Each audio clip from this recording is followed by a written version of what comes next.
অহা 1 ছেপ্টেম্বৰৰ পৰা স্কুল কলেজ খোলাৰ প্ৰাৰম্ভিক চিন্তা চৰ্চা কৰা হৈছে। স্কুল খোলাৰ পূৰ্বে প্ৰতিগৰাকী শিক্ষক শিক্ষয়িত্ৰীয়ে কৰিব লাগিব কৰোনা পৰীক্ষা। চতুৰ্থ বৰ্গৰ কৰ্মচাৰীও কৰিব লাগিব কৰোনাৰ পৰীক্ষা। 30 আগষ্টৰ ভিতৰতে সকলোৱে কৰিব লাগিব কৰোনা পৰীক্ষা। ছেপ্টেম্বৰত বন্ধ থাকিব চতুৰ্থ শ্ৰেণীলৈকে পাঠদান। বিদ্যালয় খুলিলেও প্ৰতিটো শ্ৰেণী কোঠাত 15 জনতকৈ অধিক শিক্ষাৰ্থীক পাঠদান কৰিব নোৱাৰিব। পঞ্চমৰ পৰা অষ্টম শ্ৰেণীলৈকে মুকলি আকাশৰ তলত পাঠদান কৰিব পাৰিব। আমি পুনৰবাৰ জনাই গৈছো এই খবৰ। অহা 1 ছেপ্টেম্বৰৰ পৰা স্কুল কলেজ খোলাৰ প্ৰাৰম্ভিক চিন্তা চৰ্চা কৰা হৈছে। স্কুল খোলাৰ পূৰ্বে প্ৰতিগৰাকী শিক্ষক শিক্ষয়িত্ৰীয়ে কৰিব লাগিব কৰোনাৰ পৰীক্ষা।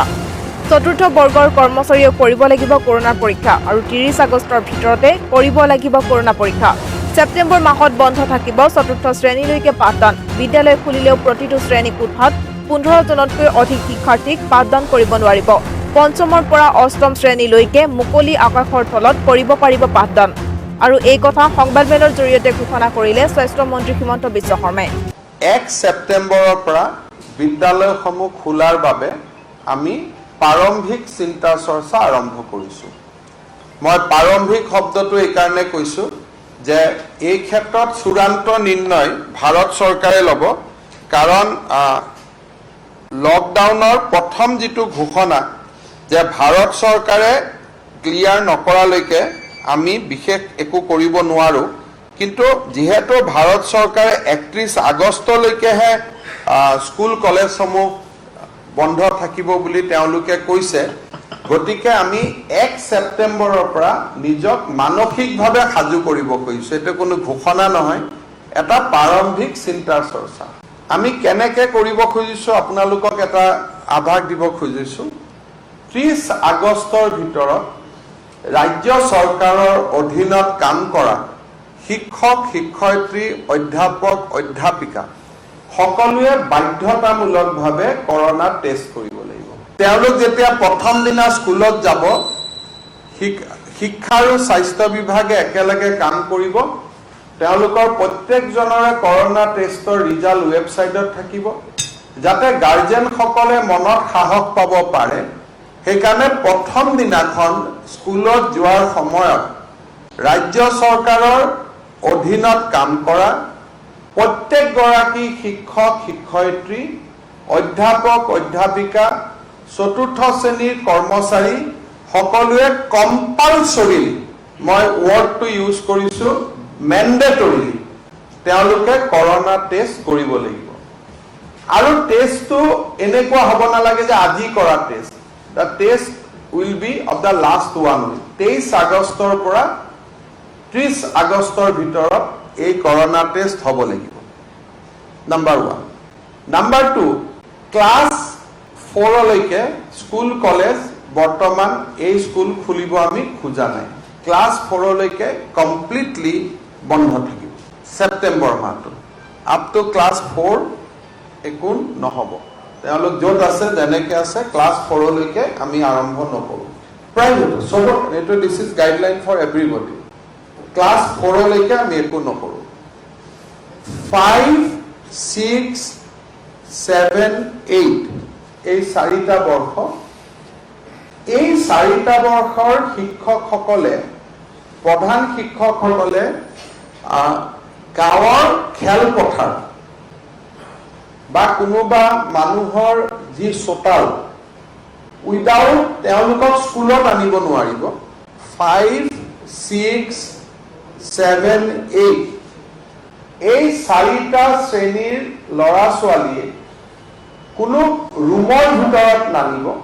স্কুলৰ খেলপথাৰখন হওক বা গাঁৱৰ কোনোবা ডাঙৰ চোতালত হওক, খেলপথাৰত হওক, এওঁলোকে 4টা ক্লাছত বিভক্ত কৰি ল'ব, 4টা স্থানত।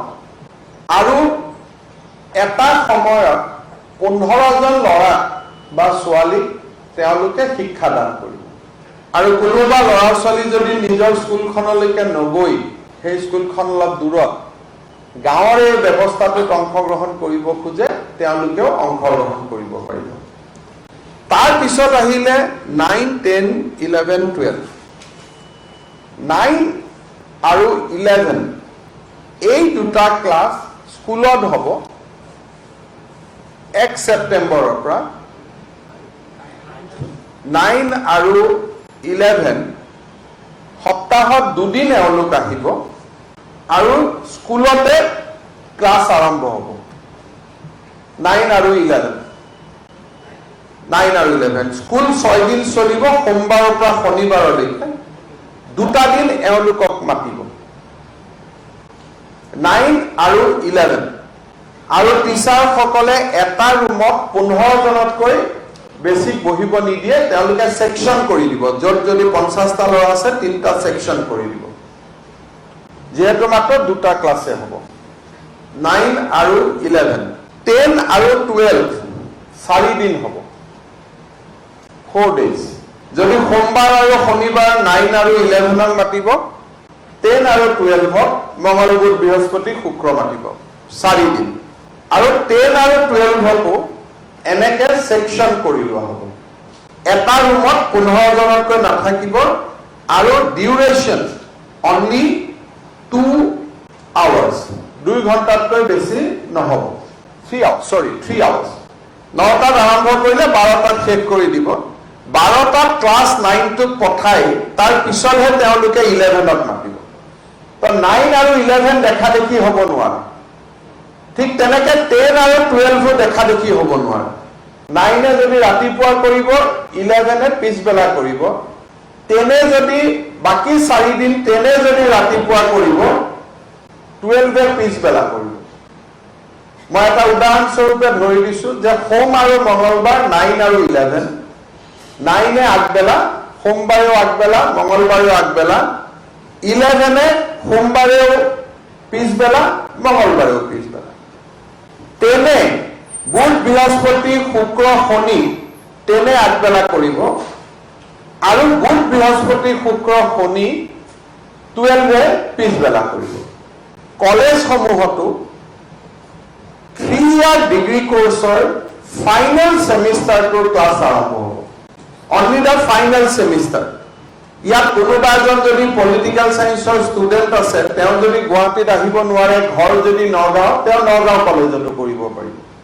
অধ্যাপক অধ্যাপিকাৰ ক্ষেত্ৰত হেতু নহব কাৰণ they have to stay in headquarter so অধ্যাপক অধ্যাপিকা তেওঁলোকে এইটো ফ্লেক্সিবিলিটি নাপাব কিন্তু হেণ্ডিকত পঢ়া ছাত্ৰী এজনী যদি বৰ্তমান গাঁৱত আছে তেওঁ গাঁৱৰ কলেজখনতো তেওঁলোকে শিক্ষা ল'ব পাৰিব ষ্টুডেন্টৰ কাৰণে এটেন্ডেন্স কম্পালসৰি নহয় কিন্তু শিক্ষকসকলৰ কাৰণে হয় বাট অনলি লাষ্ট সেমিস্টাৰ ফাইনেল সেমিস্টাৰ বুলি যাক আমি কওঁ 3 years ডিগ্ৰী কোৰ্সৰ অনলি ফাইনেল সেমিস্টাৰ খিনিয়ে ক্লাছ আৰম্ভ কৰিব ইউনিভাৰ্সিটিৰ ক্ষেত্ৰত আমি একো নিৰ্দেশনা দিয়া নাই হেতু উপাচাৰ্যসকলে নিজে সিদ্ধান্ত ল'ব ৰাজ্য চৰকাৰে ইউনিভাৰ্সিটি বিলাক যেটো অটোনমাস ইনষ্টিটিউট আমি তেওঁলোকক একো নিৰ্দেশ দিব খোজা নাই এতিয়া এই গোটেই নিয়মখিনি সোমবাৰে আমি ৱেবসাইটত দিম কোন দুটা ৱেবসাইটত থাকিব এডভাৰটাইজত আপোনালোকক টিভিত আমি ট্ৰিকাৰত দি দিম ssa.assam.gov.in এটা SOP স্কুল প্ল্যানিং assam.gmail.com এই দুটা ট্ৰিকাৰ বিলাকত পাই যাব এই SOP খনৰ আমি ৱেবসাইটত দিম আৰু ৰাইজে যি পৰামৰ্শ দিব খোজে 20 আগষ্টলৈকে ৰাইজৰ পৰামৰ্শ আমি গ্ৰহণ কৰিম আৰু আমাৰ নীতি নিৰ্দেশন কোনো কঠোৰ নহয় ৰাইজৰ যি আমি পৰামৰ্শ পাম বিভিন্ন শিক্ষাবিদ সংগঠন শৈক্ষিক সংগঠন এখেতসকলে যি পৰামৰ্শ আৰু দিব সেই পৰামৰ্শৰ ওপৰত আমি কিবা যদি সলনিও কৰিব লাগে আমি সলনি কৰিম